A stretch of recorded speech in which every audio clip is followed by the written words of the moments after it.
Welcome to mister unbox and travel. ഇന്ന് നമ്മൾ unboxing and review ചെയ്യാൻ പോകുന്ന സ്മാർട്ട് ഫോണാണ് ഷവോമിയുടെ ഏറ്റവും ലേറ്റസ്റ്റ് ആയിട്ടുള്ള Xiaomi 14T Pro. Anyway on paper സ്പെസിഫിക്കേഷനിൽ നമുക്ക് ശരിക്കും ഫ്ലാഗ്ഷിപ്പ് സ്മാർട്ട് ഫോണുകളോട് കിടപിടിക്കുന്ന തരത്തിലുള്ള ഫീച്ചേഴ്സും കാര്യങ്ങളാണ് ഈ ഒരു സ്മാർട്ട് ഫോണിൽ ഉൾപ്പെടുത്തിയിരിക്കുന്നത്. എസ്പെഷ്യലി ക്യാമറയുടെ കാര്യം എടുത്തു കഴിഞ്ഞാൽ അത്ര ഗംഭീരമായിട്ടുള്ള ക്യാമറ എന്നുള്ള രീതിയിലാണ് നമുക്ക് സ്പെസിഫിക്കേഷനിൽ കാണാൻ സാധിച്ചിട്ടുള്ളത്. പക്ഷേ ഈ ഒരു വീഡിയോയിൽ നമുക്ക് അറിയാൻ സാധിക്കുന്നതാണ് റിയൽ ലൈഫിൽ എത്രത്തോളം ഈ ഒരു സ്മാർട്ട് ഫോണിൻ്റെ ക്യാമറ ഉൾപ്പെടെയുള്ള മറ്റുള്ള കാര്യങ്ങൾ എങ്ങനെ പ്രവർത്തിക്കുന്നു എന്നുള്ളത്. ഇപ്പോൾ ഒരു ഡീറ്റെയിൽ വീഡിയോ ആണ് നമ്മൾ ഈ ഒരു സ്മാർട്ട് ഫോണിനെ കുറിച്ച് ചെയ്യുന്നത്. അതുകൊണ്ട് തന്നെ മാക്സിമം വീഡിയോ സ്കിപ്പ് ചെയ്യാതെ കാണുക. വീഡിയോ ഇഷ്ടപ്പെട്ടാൽ ലൈക്ക് ചെയ്യുന്ന കാര്യം, ചാനൽ വീഡിയോസ് യൂസ്ഫുൾ ആണെന്ന് കരുതിയാൽ ചാനൽ സബ്സ്ക്രൈബ് ചെയ്യുന്ന കാര്യം കൂടി ഒന്ന് പരിഗണിച്ചോളി. അപ്പോൾ നമുക്ക് ഈ ഒരു സ്മാർട്ട് ഫോണിൻ്റെ ഡീറ്റെയിൽ ആയിട്ടുള്ള റിവ്യൂയിലേക്ക് കടക്കാം. ബോക്സിനകത്ത് നമുക്കൊരു പ്രൊട്ടക്ഷൻ കേസ് ലഭിക്കുന്നുണ്ട്. 120 വാട്ടിൻ്റെ ചാർജർ അഡാപ്റ്ററാണ് കൂടെ ലഭിക്കുന്നത്. ഞാൻ ആദ്യം കരുതിയത് ഇതിൻ്റെ കൂടെ ചാർജർ അഡാപ്റ്റർ വരില്ല എന്നതാണ്. പിന്നീട് type A to type C charging കേബിളാണ് വരുന്നത്. പിന്നെ നമ്മുടെ സ്മാർട്ട് ഫോൺ ആയിട്ടുള്ള Xiaomi 14T Pro. Design and build ക്വാളിറ്റിയുടെ സൈഡിലേക്ക് വന്നു കഴിഞ്ഞാൽ പിറകിൽ ഉപയോഗിച്ചിരിക്കുന്ന ഗ്ലാസ് മെറ്റീരിയലാണ്, മാറ്റ് ഫിനിഷാണ് വരുന്നത്, കേർവ്ഡ് ഡിസൈനാണ്. അതുകൊണ്ട് തന്നെ നല്ല രീതിയിൽ ഹാൻഡിൽ ചെയ്യാൻ സാധിക്കും. മാത്രമല്ല ഇതെനിക്കൊരു ഓവർ സൈസ് ആയിട്ടുള്ള ഒരു സ്മാർട്ട് ഫോൺ ആയിട്ട് ഫീൽ ചെയ്തിട്ടില്ല. നമ്മൾ സിംഗിൾ ഹാൻഡിലും വളരെ ഈസി ആയിട്ട് തന്നെ യൂസ് ചെയ്യാൻ സാധിക്കുന്ന അത്തരത്തിലുള്ളൊരു സൈസ് ആയിട്ടാണ് ഫീൽ ചെയ്തിരിക്കുന്നത്. അലൂമിനിയം അലോയ് മെറ്റാലിക് ആണ് ബോഡി ഫ്രെയിമായിട്ട് യൂസ് ചെയ്തിരിക്കുന്നത്. 8.39 mm ആണ് ബോഡി തിക്നെസ് എങ്കിൽ 209 ഗ്രാമാണ് ഇതിൻ്റെ ബോഡി വെയിറ്റ് വരുന്നത്. സ്ക്വയർ ആയിട്ടുള്ള രീതിയിലുള്ള ഒരു ക്യാമറ മൊഡ്യൂളും അവിടെ നമുക്കൊരു ലൈക്കയുടെ ഒരു എംബ്ലം കൂടി കാണാൻ സാധിക്കുന്നുണ്ട്. സ്റ്റൈലിഷ് ആയിട്ടുള്ള രീതിയിലുള്ളൊരു പവർ ബട്ടണും അതുപോലെ തന്നെ വോളിയം ബ്രോക്കേഴ്സാണ് റൈറ്റ് സൈഡിൽ കാണാൻ സാധിക്കുന്നത്. മുകൾ വശത്തായിട്ട് ഇൻറ്റേർണൽ മൈക്ക് IR ബ്ലാസ്റ്റർ കാണാം. അതുപോലെ ലെഫ്റ്റ് സൈഡ് കംപ്ലീറ്റ് ബ്ലാങ്ക് ആണ്. താഴ്വശത്താണ് സിം ട്രീ യൂസ് ചെയ്തിരിക്കുന്നത്. ഒരേ സമയം 2 നാനോ സിം കാർഡാണ് യൂസ് ചെയ്യാൻ സാധിക്കുക. മെമ്മറി കാർഡിനുള്ളൊരു ഓപ്ഷൻ ഇല്ല. Internal mic, type C charging port, speaker grill, ഇത്രയും കാര്യങ്ങളാണ് നമുക്ക് ഒറ്റ നോട്ടത്തിൽ ഡിസൈനിൽ കാണാൻ സാധിക്കുന്നത്. മാത്രമല്ല IP68 റേറ്റഡോട് കൂടിയിട്ടുള്ള water and dust resistance smart phone കൂടിയാണിത്. ഡിസ്പ്ലേയുടെ സൈഡിലേക്ക് വന്നു കഴിഞ്ഞാൽ 6.77 ഇഞ്ചിൻ്റെ AMOLED ഡിസ്പ്ലേ ആണ് വരുന്നത്. ഫുൾ HD+ ആണ് റെസൊല്യൂഷൻ. 144 ഹെർട്സിൻ്റെ റിഫ്രഷ് റേറ്റ് ആണ് ഈ ഒരു സ്മാർട്ട് ഫോണിൽ യൂസ് ചെയ്തിരിക്കുന്നത്. 93.3 ആണ് സ്ക്രീൻ ടു ബോഡി റേഷ്യോ വരുന്നത്. അതുകൊണ്ട് തന്നെ വളരെ തിന്നായിട്ടുള്ള ബസലാണ് നമുക്ക് ഡിസ്പ്ലേയിൽ കാണാൻ സാധിക്കുന്നത്. ഒരു ഫുൾ വ്യൂ എക്സ്പീരിയൻസ് എന്നുള്ള രീതിയിൽ തന്നെ നമുക്ക് ഇതിൽ ആസ്വദിക്കാൻ സാധിക്കും. 12-bit ഡിസ്പ്ലേ ആണ്. അതുകൊണ്ട് തന്നെ HDR10+ഉം ഡോൾബി വിഷനും ഇതിൽ സപ്പോർട്ടാണ്. 446 പിക്സൽ പെർ ഇഞ്ച് ആണ് ഇതിൻ്റെ ഡെൻസിറ്റി. ഭയങ്കര ഷാർപ്പായിട്ടുള്ള ഡിസ്പ്ലേ ആണെന്ന് പറയാൻ സാധിക്കും. 1600 നിറ്റ്സ് ആണ് ഇതിൻ്റെ ഹൈ ബ്രൈറ്റ്നസ് മോഡ് വരുന്നത്. അത് 4000 നിറ്റ്സ് ആണ് ഇതിൻ്റെ പീക്ക് ലെവൽ ബ്രൈറ്റ്നസ് എന്ന് പറയുന്നത്. അതുകൊണ്ട് തന്നെ നമ്മൾ വെളിയിൽ പോയാൽ എത്ര ബ്രൈറ്റ് ആയിട്ടുള്ള സിറ്റുവേഷനിലാണെങ്കിലും കാര്യങ്ങളൊക്കെ നല്ല രീതിയിൽ തന്നെ ഇതിൽ കാണാൻ സാധിക്കുന്നതാണ്. അതുപോലെ തന്നെ എടുത്തു പറയേണ്ടതാണ് 3840 ഹെർട്സിൻ്റെതാണ് PWM ടെക്നോളജി യൂസ് ചെയ്തിരിക്കുന്നത്. അതുകൊണ്ട് തന്നെ നമ്മൾ നൈറ്റ്ലി യൂസ് ചെയ്യുകയാണെങ്കിൽ പോലും നമ്മുടെ കണ്ണിന് വലിയ രീതിയിലുള്ള സ്ട്രെയിനോ കാര്യങ്ങളൊന്നും ഇല്ല. ഓവറോൾ ഡിസ്പ്ലേ വൈസ് പറയുകയാണെങ്കിൽ നല്ല ബ്രൈറ്റ് ആയിട്ടുള്ള നല്ല വൈബ്രൻ്റ് ആയിട്ടുള്ള വിഷ്വൽസും കാര്യങ്ങളൊക്കെ നല്ല കളർഫുൾ ആയിട്ട് തന്നെ നമുക്ക് ഇതിൽ ആസ്വദിക്കാൻ സാധിക്കുന്നുണ്ട്. LTPO ഡിസ്പ്ലേ കൊടുത്തിരുന്നെങ്കിൽ ഏറ്റവും കൂടുതൽ ബെറ്റർ എന്നുള്ള രീതിയിൽ തന്നെ പറയാൻ സാധിക്കും. പക്ഷേ ഓവറോൾ പറയുകയാണെങ്കിൽ ശരിക്കും ഒരു ഫ്ലാഗ്ഷിപ്പ് എക്സ്പീരിയൻസ് എന്നുള്ള രീതിയിൽ തന്നെ നമുക്ക് ഡിസ്പ്ലേയുടെ ക്വാളിറ്റി വൈസിലും കാണാൻ സാധിച്ചിട്ടുണ്ട്. MediaTek Dimensity 9300 എന്ന് പറയുന്ന 5G ചിപ്സെറ്റ് ആണ് ഈ ഒരു സ്മാർട്ട് ഫോണിൽ വരുന്നത്. 4 നാനോമീറ്റർ ടെക്നോളജിയിൽ ഒക്ടാ കോറിൽ 3.4 GHz ആണ് ക്ലോക്ക് സ്പീഡ് വരുന്നത്. ARMൻ്റെ ഇമോർട്ടാലിസ് G720 MC12 എന്ന് പറയുന്നതാണ് GPU ഉപയോഗിച്ചിരിക്കുന്നത്. എനിവേ ഈ ഒരു കുറച്ച് ദിവസം യൂസ് ചെയ്ത എക്സ്പീരിയൻസിൽ പറയുകയാണെങ്കിൽ ശരിക്കും ഒരു പവർഫുൾ ആയിട്ടുള്ള ഒരു പെർഫോമൻസ് തന്നെയാണ് ഈ ഒരു സ്മാർട്ട് ഫോണിൽ ആസ്വദിക്കാൻ സാധിച്ചിട്ടുള്ളത്. അങ്ങനെ പറയത്തക്ക രീതിയിലുള്ള യാതൊരു ഇഷ്യൂയും ഇതുവരെ എനിക്ക് ഫേസ് ചെയ്യേണ്ടി വന്നിട്ടില്ല. നല്ല ഫാസ്റ്റ് ആൻഡ് സ്മൂത്ത് ആയിട്ടുള്ള പെർഫോമൻസ് തന്നെയാണ് ഈ ഒരു സ്മാർട്ട് ഫോണിൽ എനിക്ക് ആസ്വദിക്കാൻ സാധിച്ചിട്ടുള്ളത്. എനിവേ 12GB + 512GB എന്ന് പറയുന്ന ഒരൊറ്റ മെമ്മറി വേരിയൻ്റിലാണ് ഈ ഒരു സ്മാർട്ട് ഫോൺ അവൈലബിൾ ആകുന്നത്. ആ ഒരു വേരിയന്റിൽ നമുക്ക് 16GB എന്ന് പറയുന്ന ഒരു അൾട്രാ സ്പേസ് എന്ന് പറയുന്നത് നമുക്ക് എക്സ്ട്രാ ലഭിക്കുന്നതാണ്. സോ അതായത് 512GBക്കൊപ്പം നമുക്ക് ഒരു 16GB കൂടി നമുക്ക് അഡീഷണൽ ലഭിക്കുന്നതാണ്. LPDDR5X ആണ് റാം ടൈപ്പ് വരുന്നത്. UFS സ്റ്റോറേജ് ടൈപ്പ് വരുന്നത് 4.0 ആണ് വരുന്നത്. അപ്പം വളരെ പവർഫുൾ ആയിട്ടുള്ള ഒരു ഹാർഡ്വെയർ ആയിട്ട് തന്നെയാണ് എനിക്ക് ഫീൽ ചെയ്തിട്ടുള്ളത്. എനിവേ കണക്ടിവിറ്റിയുടെ കാര്യം എടുത്തു കഴിഞ്ഞാൽ 19ഓളം 5G ബാൻഡ് ഈ ഒരു സ്മാർട്ട് ഫോണിൽ സപ്പോർട്ടാണ്. ഡ്യുവൽ 5G ബാൻഡ് ഇതിൽ സപ്പോർട്ടാണ്. അതുപോലെ തന്നെ ഡ്യുവൽ 4G LT ഇതിൽ സപ്പോർട്ടാണ്. ബ്ലൂടൂത്തിൻ്റെ 5.4 ആണ് വരുന്നത്. വൈഫൈ വരുന്നത് 7 ആണ്. IR ബ്ലാസ്റ്റർ ഈ ഒരു സ്മാർട്ട് ഫോണിൽ സപ്പോർട്ടാണ്. NFC ഇതിൽ സപ്പോർട്ടാണ്. അതുപോലെ തന്നെ നമുക്ക് ഒരേ സമയം 2 നാനോ സിം കാർഡ് പ്ലസ് ഈ സിം കാർഡ് എന്നുള്ള രീതിയിൽ നമുക്ക് ഈ ഒരു സ്മാർട്ട് ഫോണിൽ യൂസ് ചെയ്യാൻ സാധിക്കും. പക്ഷേ ഒരു സമയത്ത് 2 നെറ്റ്വർക്ക് മാത്രമേ യൂസ് ചെയ്യാൻ സാധിക്കൂ. ഒന്നെങ്കിൽ ഒരു നാനോ സിം കാർഡ് പ്ലസ് ഈ സിം കാർഡ്, അല്ലെങ്കിൽ 2 നാനോ സിം കാർഡ് എന്നുള്ള രീതിയിൽ മെമ്മറി കാർഡ് ഇടാനുള്ളൊരു ഓപ്ഷൻ ഇതിലില്ല. ആൻഡ്രോയിഡ് 14 ഈ ഒരു സ്മാർട്ട് ഫോൺ പ്രവർത്തിക്കുന്നത്. HyperOS വരുന്ന 1 ആണ്. 4 വർഷത്തെ സോഫ്റ്റ്വെയർ അപ്ഡേറ്റും 5 വർഷത്തെ സെക്യൂരിറ്റി പാച്ച് അപ്ഡേറ്റും ലഭിക്കുന്നതാണ് കമ്പനി പറയുന്നത്. ഒത്തിരി AI ഫീച്ചേഴ്സ് ഈ ഒരു സ്മാർട്ട് ഫോണിൽ ഉൾപ്പെടുത്തിയിട്ടുണ്ട്. സർക്കിൾ ടു സെർച്ച് പോലുള്ള, അതുപോലെ തന്നെ AI interpreter, AI film, AI image editing തുടങ്ങിയിട്ടുള്ള ഒരുപാട് എയർ റിലേറ്റഡ് ആയിട്ടുള്ള ഫീച്ചേഴ്സും കാര്യങ്ങളൊക്കെ നമുക്ക് ഈ ഒരു സ്മാർട്ട് ഫോണിൽ കാണാൻ സാധിക്കുന്നുണ്ട്. അതുപോലെ തന്നെ ഒരുപാട് ബ്ലോട്ടേഴ്സും കാര്യങ്ങളൊന്നുമില്ല, ചെറുതായിട്ടുള്ള ഒരു ആപ്പ് സജഷൻ മാത്രമേ കണ്ടിട്ടുള്ളൂ. താരതമ്യേന ഒരു നീറ്റ് ആൻഡ് ക്ലീൻ ആയിട്ടുള്ള ഒരു യൂസർ ഇന്റർഫേസ് ആയിട്ടാണ് എനിക്ക് ഫീൽ ചെയ്തിട്ടുള്ളത്. ഓവറോൾ ഹാർഡ്വെയർ ആൻഡ് സോഫ്റ്റ്വെയറിന്റെ കാര്യം എടുത്തു കഴിഞ്ഞാൽ one of the best hardware and software തന്നെയാണ് ഈ ഒരു സ്മാർട്ട് ഫോണിൽ എനിക്ക് ആസ്വദിക്കാൻ സാധിച്ചിട്ടുള്ളത്. ബാറ്ററി സൈഡിലേക്ക് വന്നു കഴിഞ്ഞാൽ 5000 mAh ബാറ്ററിയാണ് ഈ ഒരു സ്മാർട്ട് ഫോണിൽ വരുന്നത്. 120 വാട്ടിന്റെ ചാർജറാണ് നമുക്ക് ഈ ഒരു സ്മാർട്ട് ഫോണിനൊപ്പം നമുക്ക് ലഭിച്ചിട്ടുള്ളത്. പക്ഷേ മിക്ക രാജ്യങ്ങളും ഈ ഒരു സ്മാർട്ട് ഫോണിനൊപ്പം ചാർജർ അഡാപ്റ്റർ കൊടുക്കുന്നില്ല. ഇനി 50 വാട്ടിൻ്റെ വയർലെസ് ചാർജിങ് കൂടി ഇതിൽ സപ്പോർട്ടാണ്. 0 to 100 ചാർജ് ചെയ്യാൻ 120 വാട്ട് ഉപയോഗിച്ച് കഴിഞ്ഞാൽ വെറും 19 മിനിറ്റ് എടുക്കുമെന്നാണ് കമ്പനി പറയുന്നത്. എൻ്റെ ഒരു പേഴ്സണൽ എക്സ്പീരിയൻസിൽ 20 to 22 മിനിറ്റ്സ് മാത്രമേ എടുത്തിട്ടുള്ളൂ. മാത്രമല്ല നമ്മളൊരു ഹെവി യൂസർ ആണെങ്കിൽ കൂടിയും അത്യാവശ്യം നല്ല രീതിയിലുള്ള ഒരു ബാറ്ററി പെർഫോമൻസ് ആയിട്ട് എനിക്ക് ഫീൽ ചെയ്തിട്ടുണ്ട്. ഏകദേശം ഒരു ദിവസം നമുക്ക് ലഭിക്കുന്നുണ്ട്. അതല്ല നമ്മളൊരു നോർമൽ യൂസർ ആണെങ്കിൽ ഈസി ആയിട്ട് നമുക്ക് ഒരു ദിവസത്തിന് മുകളിലും ഈ ഒരു സ്മാർട്ട് ഫോൺ യൂസ് ചെയ്യാൻ സാധിക്കുന്നതാണ്. Dolby Atmos supported stereo speakers ആണ് ഈ ഒരു സ്മാർട്ട് ഫോണിൽ വരുന്നത്.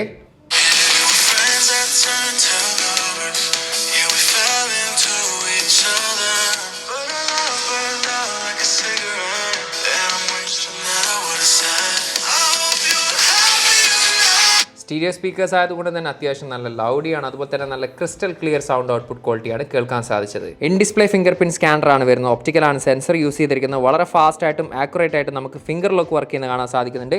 ഇനി ഫേസ് ലോക്കിന്റെ കാര്യം എടുത്തു കഴിഞ്ഞാൽ ഫേസ് ലോക്കും വളരെ ഫാസ്റ്റ് ആയിട്ട് തന്നെ ഡിറ്റക്ട് ചെയ്യുന്നുണ്ട്. ഗെയിമിംഗ് പെർഫോമൻസിനെ കുറിച്ച് ചോദിച്ചാൽ കോൾ ഓഫ് ഡ്യൂട്ടി ആണ് ഞാൻ ഇതിൽ കളിച്ചിട്ടുള്ളത്. ഏകദേശം 1 മണിക്കൂറോളം ഞാൻ ഇതിൽ ഗെയിം കളിച്ചിട്ടുണ്ട്. അപ്പോൾ അത്രയും സമയം കളിച്ചപ്പോൾ എനിക്ക് ഫീൽ ചെയ്തിട്ടുള്ള ഒരു കാര്യം, ഹീറ്റിംഗ് ഇഷ്യൂ എന്നുള്ള രീതിയിൽ യാതൊന്നും എനിക്ക് ഫേസ് ചെയ്യേണ്ടി വന്നിട്ടില്ല. അതിൻ്റെ കാരണം എന്ന് പറയുന്നത് ഷവോമി 3D ഐസ് ലൂപ്പ് സിസ്റ്റമാണ് കൂളിംഗ് സിസ്റ്റമായിട്ട് ഇതിൽ ഉപയോഗിച്ചിരിക്കുന്നത്. അതുകൊണ്ട് തന്നെ നമ്മൾ ചെറുതായിട്ട് വാം ആവുകയാണെങ്കിൽ കൂടിയും വളരെ പെട്ടെന്ന് തന്നെ കൂളാവുന്നതാണ്. മാത്രമല്ല ഇത്രയും നേരം ഗെയിം കളിച്ചപ്പോൾ എനിക്ക് യാതൊരു തരത്തിലുള്ള ഫ്രെയിം ഡ്രോപ്പ് ഇഷ്യൂ അല്ലെങ്കിൽ ലാഗ് ഇഷ്യൂ കാര്യങ്ങളൊന്നും വന്നിട്ടില്ല. വളരെ സ്മൂത്തായിട്ട് തന്നെ ഗെയിം കളിക്കാൻ സാധിച്ചിട്ടുണ്ട്. ശരിക്കും ഒരു പ്രോ ലെവൽ ഗെയിമിംഗ് എക്സ്പീരിയൻസ് തന്നെ എനിക്ക് ഈ ഒരു സ്മാർട്ട് ഫോണിൽ ആസ്വദിക്കാൻ സാധിച്ചിട്ടുണ്ട്. അതുകൊണ്ട് തന്നെ ഗെയിമേഴ്സിന് സ്യൂട്ടബിൾ ആയിട്ടുള്ള ഒരു സ്മാർട്ട് ഫോൺ ആയിട്ട് തന്നെയാണ് എനിക്ക് ഫീൽ ചെയ്തിട്ടുള്ളത്. ലൈക്ക ബ്രാൻഡുമായിട്ട് കൊളാബറേറ്റ് ചെയ്തിട്ടുള്ള 3 ക്യാമറയാണ് പിറകിൽ ഉപയോഗിച്ചിരിക്കുന്നത്. 50 മെഗാ പിക്സലിന്റെ main lens with optical image സ്റ്റെബിലൈസേഷനോട് കൂടിയിട്ടുള്ളത്. ലൈറ്റ് ഫ്യൂഷൻ 900 ആണ് ഇമേജ് സെൻസറായിട്ട് യൂസ് ചെയ്തിരിക്കുന്നത്. അതുപോലെ തന്നെ 50 മെഗാ പിക്സലിന്റെ telephoto lens with 2.6x optical സൂമോട് കൂടിയിട്ടുള്ളതും 12 മെഗാ പിക്സലിന്റെ അൾട്രാ വൈഡ് ലെൻസ് ആണ് റിയർ ക്യാമറയിൽ ഉപയോഗിച്ചിരിക്കുന്നത്. ഇനി റിയർ ക്യാമറ പെർഫോമൻസിനെ കുറിച്ച് പറയുകയാണെങ്കിൽ ഒറ്റ വാക്കിൽ പറയുകയാണെങ്കിൽ ഗംഭീരമായിട്ടുള്ള ഫോട്ടോസ് എന്ന് തന്നെ പറയാൻ സാധിക്കും. എസ്പെഷ്യലി നല്ല ഡീറ്റെയിൽസും കാര്യങ്ങളും നമുക്ക് മിക്ക ഫോട്ടോസിലും കാണാൻ സാധിക്കുന്നുണ്ട്. ഡയലറ്റ് പെർഫോമൻസ് ഒക്കെ നല്ല സൂപ്പർബായിട്ടുള്ള രീതിയിൽ തന്നെ മിക്ക ഫോട്ടോസ്, എസ്പെഷ്യലി ഞാൻ പറഞ്ഞിട്ടുള്ള ആ ഒരു ഡീറ്റെയിൽസിൻ്റെ കാര്യത്തിൽ ഗംഭീരം എന്ന് പറയാൻ സാധിക്കും. അതേസമയത്ത് തന്നെ ചില സെനാരിയോസിൽ നമ്മളിപ്പോൾ ഒരാളുടെ ഒക്കെ ഫോട്ടോ എടുക്കുന്ന സമയത്ത് ചില സമയത്ത് ഒരു ഇത്തിരി അണ്ടർ എക്സ്പോഷർ ആയിട്ട് ഫീൽ ചെയ്തതായിട്ടും കാണുന്നുണ്ട്. മറ്റുള്ള തരത്തിൽ നോക്കുകയാണെങ്കിൽ HDR പെർഫോമൻസ് സൂപ്പർബായിട്ട് തന്നെ കാണാൻ സാധിക്കുന്നുണ്ട്. ഇതിൽ ഡെഡിക്കേറ്റഡ് മാക്രോ ലെൻസ് ഇല്ലാത്തത് കൊണ്ട് തന്നെ മാക്രോ പെർഫോമൻസ് എന്നുള്ള രീതിയിൽ നമുക്ക് ഒരു ജസ്റ്റ് ഓക്കെ എന്നുള്ള രീതിയിൽ മാത്രമേ എനിക്ക് ഫീൽ ചെയ്തിട്ടുള്ളൂ. അതുപോലെ തന്നെ പോർട്രേറ്റ് ഫോട്ടോസ്, എസ്പെഷ്യലി ഈ ഒരു ഒപ്റ്റിക്കൽ സൂം ലെൻസിൽ എടുത്തിരിക്കുന്ന പോർട്രേറ്റ് ഫോട്ടോസ് എന്നൊക്കെ പറയുന്നത് ഗംഭീരം എന്ന് തന്നെ പറയാൻ സാധിക്കും. Especially edge to edge detection എന്നൊക്കെ പറയുന്നത് ശരിക്കും ഒരു പെർഫെക്റ്റ് എന്നുള്ള രീതിയിൽ തന്നെ നമുക്ക് ഗംഭീരമായിട്ടുള്ള പോർട്രേറ്റ് ഫോട്ടോസ് അത് മെയിൻ ലെൻസിൽ എടുത്തിരിക്കുന്നതാണെങ്കിലും എസ്പെഷ്യലി ഈ ഒരു 2.6x ഒപ്റ്റിക്കൽ സൂം ലെൻസിൽ എടുത്തിരിക്കുന്ന ഫോട്ടോസ് സൂപ്പർബ് എന്ന് തന്നെ പറയാൻ സാധിക്കുന്നുണ്ട്. അതുപോലെ തന്നെ ആർട്ടിഫിഷ്യൽ ലൈറ്റിംഗ് കണ്ടീഷനിലാണെങ്കിൽ നൈറ്റ് ഫോട്ടോഗ്രാഫി മെയിൻ ലെൻസിൽ എടുത്തിരിക്കുന്നത് ഗംഭീരം എന്നുള്ള രീതിയിൽ തന്നെ പറയാൻ സാധിക്കുന്നതാണ്. എനിവേ അൾട്രാ വൈഡ് ലെൻസിൽ എടുത്തിരിക്കുന്ന ഫോട്ടോസ് എന്നൊക്കെ പറയുന്നത് ആ ഒരു 12 മെഗാ പിക്സൽ ആയതുകൊണ്ട് തന്നെ നമുക്ക് ഈ ഒരു പ്രൈസ് റേഞ്ചിൽ ഒരു ഡീസൻ്റ് ആയിട്ടുള്ള പെർഫോമൻസ് എന്നുള്ള രീതിയിലാണ് എനിക്ക് അൾട്രാ വൈഡ് ഫീൽ ചെയ്തിട്ടുള്ളത്. അതുപോലെ തന്നെ ടെലിഫോട്ടോ ലെൻസ് നമുക്ക് 2.6x അതുപോലെ തന്നെ അപ് ടു 10x വരെ നമുക്ക് കുഴപ്പമില്ലാത്ത രീതിയിൽ നമുക്ക് ഡീറ്റെയിൽസും കാര്യങ്ങളൊക്കെ കാണാൻ സാധിക്കുന്നുണ്ട്. അപ് ടു 30x വരെ നമുക്ക് ഈ ഒരു സ്മാർട്ട് ഫോണിൽ ഫോട്ടോസ് എടുക്കാൻ സാധിക്കുന്നതാണ്. അപ്പോൾ റിയർ ക്യാമറയിലെ ഫോട്ടോസ് ഗംഭീരം എന്നുള്ള രീതിയിൽ തന്നെയാണ് മിക്ക സമയത്ത് എനിക്ക് ഫീൽ ചെയ്തിട്ടുള്ളത്. എനിവേ സെൽഫി ക്യാമറയുടെ കാര്യം എടുത്തു കഴിഞ്ഞാൽ 32 മെഗാ പിക്സലിലാണ് സെൽഫി ക്യാമറ യൂസ് ചെയ്തിരിക്കുന്നത്. സെൽഫി ഫോട്ടോസും നല്ല ഷാർപ്പായിട്ടുള്ള ഡീറ്റെയിൽ ആയിട്ടുള്ള ഫോട്ടോസാണ് മിക്ക സമയത്തും നമുക്ക് നൽകുന്നത്. അതും ഈ പറഞ്ഞ പോലെ തന്നെ ചില സെനാരിയോസിൽ നമുക്ക് ഒരു ഇത്തിരി അണ്ടർ എക്സ്പോഷർ എന്നുള്ള രീതിയിൽ ഫീൽ ചെയ്തിട്ടുണ്ട്. അതർവൈസ് നോക്കുകയാണെങ്കിൽ നല്ല ഷാർപ്പ് ആൻഡ് ഡീറ്റെയിൽ ആയിട്ടുള്ള ഫോട്ടോയാണ്. അത് ഡേലൈറ്റിൻ്റെ കാര്യം എടുത്താലും HDRൻ്റെ കാര്യം എടുത്തു കഴിഞ്ഞാലും ഈവൻ പോർട്രേറ്റിൻ്റെ കാര്യം എടുത്ത് പറയേണ്ടതാണ്. അത്രയും സൂപ്പർബായിട്ടുള്ള പോർട്രേറ്റ് ഫോട്ടോസാണ്. എസ്പെഷ്യലി ആ ഒരു എഡ്ജ് ഡിറ്റക്ഷൻ എന്നൊക്കെ പറയുന്നത് പെർഫെക്റ്റ് എന്നുള്ള രീതിയിൽ തന്നെ ഫീൽ ചെയ്തിട്ടുണ്ട്. ഇപ്പോൾ ക്യാമറ പെർഫോമൻസിൽ one of the best camera performance എന്നുള്ള രീതിയിൽ തന്നെ നമുക്കിതിൽ പറയാൻ സാധിക്കും. മാത്രമല്ല വീഡിയോഗ്രാഫേഴ്സിന് യൂസ്ഫുൾ ആകുന്ന 2-3 ഫീച്ചേഴ്സ് ഈ ഒരു സ്മാർട്ട് ഫോണിനുണ്ട്. അതായത് മൂവി മോഡ് നമ്മുടെ സിനിമാറ്റിക് റേഷ്യോയിൽ 21:9 റേഷ്യോയിൽ നമുക്കിതിൽ ഷൂട്ട് ചെയ്യാൻ സാധിക്കുന്നതാണ്. രണ്ടാമത്തേതാണ് മാസ്റ്റർ സിനിമ എന്നുള്ളത്. അതിൽ നമുക്ക് REC 2020 ഫോർമാറ്റിൽ 10 ബിറ്റിൽ HDR 10+ സപ്പോർട്ടോട് കൂടിയിട്ട് 4K 30 ഫ്രെയിം പെർ സെക്കൻഡ് വരെ നമുക്കിതിൽ വീഡിയോ ഷൂട്ട് ചെയ്യാൻ സാധിക്കുന്നതാണ്. മൂന്നാമത്തതാണ് ഡയറക്ടർ മോഡ് എന്നുള്ളത്. അതായത് നമുക്ക് മാനുവലായിട്ട് ISOയും അതുപോലെ തന്നെ ഫോക്കസും അതുപോലെ തന്നെ വൈറ്റ് ബാലൻസും കാര്യങ്ങളുള്ളതൊക്കെ കൺട്രോൾ ചെയ്തുകൊണ്ട് നമുക്ക് മാനുവലായിട്ട് വീഡിയോ ഷൂട്ട് ചെയ്യാൻ പറ്റുന്ന ഒരു മോഡ് തന്നെയാണ്. Overall videography and photography wise പറയുകയാണെങ്കിൽ ഈ ഒരു പ്രൈസ് സെഗ്മെന്റിലെ one of the best smart phone ആയിട്ട് തന്നെയാണ് എനിക്ക് ഫീൽ ചെയ്തിട്ടുള്ളത്. 8Kയിൽ 30 ഫ്രെയിം പെർ സെക്കൻഡിലാണ് നമ്മളിപ്പോൾ ഷൂട്ട് ചെയ്യുന്നത്. ഇതാണ് ഇതിൻ്റെ മാക്സിമം വീഡിയോ റെസൊല്യൂഷൻ എന്ന് പറയുന്നത്. നല്ല സ്മൂത്ത് ആയിട്ടുള്ളൊരു വീഡിയോ ആയിട്ടാണ് ഫീൽ ചെയ്യുന്നത്. യാതൊരു തരത്തിലുള്ള ഷേക്കിങ്ങും ഇല്ല. കയ്യിൽ പിടിച്ചുകൊണ്ട് തന്നെയാണ് ഞാൻ ഷൂട്ട് ചെയ്യുന്നത്. അതുപോലെ തന്നെ HDR പെർഫോമൻസ് നല്ല രീതിയിൽ തന്നെ കാണാൻ സാധിക്കുന്നുണ്ട്. നല്ല വൈബ്രൻ്റ് ആയിട്ടുള്ള കളേഴ്സും കാര്യങ്ങളൊക്കെയാണ് കാണുന്നത്. ഓവറോൾ വീഡിയോ പെർഫോമൻസിൽ 8Kയിൽ one of the best video quality ആയിട്ട് തന്നെയാണ് ഫീൽ ചെയ്തിട്ടുള്ളത്. 4Kയിൽ 30 ഫ്രെയിം പെർ സെക്കൻഡിലാണ് നമ്മളിപ്പോൾ ഷൂട്ട് ചെയ്യുന്നത്. ഏറ്റവും എടുത്ത് പറയേണ്ടത് ഇതിൻ്റെ സ്റ്റെബിലിറ്റി തന്നെയാണ്. അത്രയും സൂപ്പർ സ്മൂത്ത് ആയിട്ടുള്ള ഒരു സ്റ്റെബിലിറ്റിയാണ് നമുക്ക് വീഡിയോ കാണാൻ സാധിക്കുന്നത്. അതുപോലെ തന്നെ HDR പെർഫോമൻസും ഗംഭീരമായിട്ട് തന്നെ കാണാൻ സാധിക്കുന്നുണ്ട്. ഓവറോൾ വീഡിയോ പെർഫോമൻസ് പറയുകയാണെങ്കിൽ one of the best video quality ആയിട്ട് തന്നെയാണ് എനിക്ക് ഫീൽ ചെയ്തിട്ടുള്ളത്. സെൽഫി വീഡിയോ ഫുട്ടേജ് ആണിത്. 4Kയിൽ 30 ഫ്രെയിം പെർ സെക്കൻഡ് ആണ് മാക്സിമം വീഡിയോ റെസൊല്യൂഷൻ എന്ന് പറയുന്നത്. അതുപോലെ തന്നെ നല്ല രീതിയിലുള്ള സ്റ്റെബിലിറ്റി നമുക്ക് സെൽഫി വീഡിയോയിൽ കാണാൻ സാധിക്കുന്നുണ്ട്.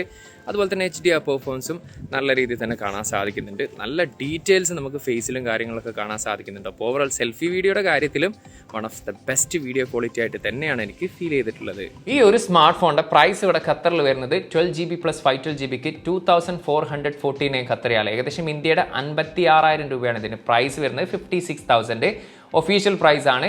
2 years വാറണ്ടിയാണ് നമുക്ക് ഈ ഒരു സ്മാർട്ട് ഫോൺ ഖത്തറിൽ പ്രൊവൈഡ് ചെയ്യുന്നത്. മാത്രമല്ല ആദ്യത്തെ കുറച്ച് പീസ് ഈ ഒരു സ്മാർട്ട് ഫോൺ അപ്പോൾ നമുക്ക് Redmi 6 ആക്റ്റീവ് എന്ന് പറയുന്ന ബഡ്സും അതുപോലെ തന്നെ Redmi Watch 5 Lite എന്ന് പറയുന്ന വാച്ച് ഇതിൻ്റെ കൂടെ ഫ്രീ ആയിട്ട് ലഭിക്കുന്നുണ്ട്.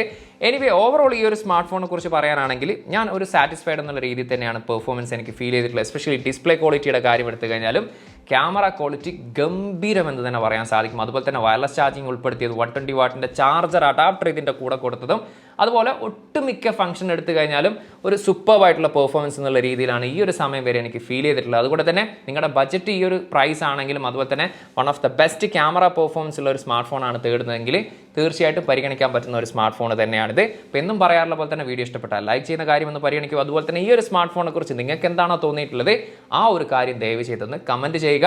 ടെക് സംബന്ധമായിട്ടുള്ള സംശയങ്ങളും കാര്യങ്ങളും ഉണ്ടെങ്കിൽ ഇൻസ്റ്റാഗ്രാമിൻ്റെ ഫേസ്ബുക്കിൻ്റെ ലിങ്ക് ഡിസ്ക്രിപ്ഷനിലുണ്ട്. അവിടെ നിങ്ങൾക്ക് മെസ്സേജ് ചോദിക്കാവുന്നതാണ്. ചാനൽ വീഡിയോസ് യൂസ്ഫുൾ ആണെങ്കിൽ ചാനൽ സബ്സ്ക്രൈബ് ചെയ്യുന്ന കാര്യം കൂടി ഒന്ന് പരിഗണിച്ചോളി. അപ്പം മറ്റൊരു പുതിയൊരു വീഡിയോയിൽ കാണാമെന്ന പ്രതീക്ഷയിൽ തൽക്കാലം ഞാൻ ഇവിടെ പറയുന്നു. സെയ്ദ് ഇർഷാദ്.